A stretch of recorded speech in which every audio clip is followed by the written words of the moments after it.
వాళ్ళు కొంత నిన్ననే బిగిన్ చేశారు. ఏది టీడీపీ వాళ్ళు ట్రోల్ చేయడం బిగిన్ చేస్తే మావాడు వస్తే సింహం పులి అని చెప్పేసి, సింహం పులి కాదు పిల్లని ఇప్పుడు వాళ్ళే ఎటకారం చేస్తుంటే వీళ్ళకి ఎవరికి సమాధానం చెప్పుకోవాల్సిన ఇది లేదు. ఇప్పుడు ఒక నాయకుడు అనేవాడు తన కార్యకర్తకి సగర్వంగా కాలు రెగరేసుకుని సమాధానం చెప్పే ప్రవర్తన చూపించాలి. నీ ఆలోచన నీ ప్రణాళిక ప్రకారం అవతలతో అప్పుడు నీ ఆర్గ్యూ చేస్తారు వాళ్ళు. అలా కాకుండా ఏం చేసినా కరెక్ట్ అని చెప్పేంత వెరితనం వీళ్ళకైతే లేదు వైసీపీలో ఉన్న కేడర్కి. మిగతా పార్టీలో ఉంది అది, వాళ్ళోడు పొడి చేసినా సరే అద్భుతం అని.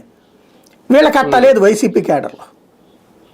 వీళ్ళకి తమ నాయకుడు ఒక మంచి పని చేయాలి, దాన్ని సమర్థించుకుంటూ వెళ్ళాలనే తత్వం ఎక్కువ ఉంటుంది. ఓ 10% 20% మూర్ఖత్వం ఉండే వాళ్ళు ఉండొచ్చు, కానీ మెజార్టీ కార్యకర్త అయితే తాము కాళ్ళు ఎగరేసుకునేటట్టు ఉండాలని కోరుకుంటారు. ఇక్కడ మిస్ అయింది అదే. కానీ సార్ 2 దఫాలుగా లాస్ట్ టైం కానీ ఇప్పుడు కానీ చూసుకుంటే, అంటే మన వైసీపీ అధికారంలో ఉన్నప్పుడు చూసిన ఇప్పుడు చూసినా ఎవరు ప్రతిపక్షంలో ఉన్నా ఒక నిర్మాణాత్మక పాత్ర పోషించడంలో అసెంబ్లీలో ఇద్దరు వైఫల్యం చెందుతున్నారా? అవి కారణాలు కూడా కేవలం ఒక సాకులుగా మాత్రమే కనిపిస్తున్నాయి. ఇప్పుడు వైసీపీ కూడా అదే పనిచేస్తుంది. ప్రజాస్వామ్య స్ఫూర్తి ఎప్పుడో చచ్చిపోయిందండి. అంటే ప్రజల ఆలోచన తీరులోనూ మార్పు రావట్లేదు. ఆంధ్రాలో తెలంగాణ బెటర్ నన్ను అడిగితే. ఇవాళ తెలంగాణ శాసనసభ చాలా పర్ఫెక్ట్గా నడుస్తుంది. ప్రతిపక్షం ఉంటుంది, అధికార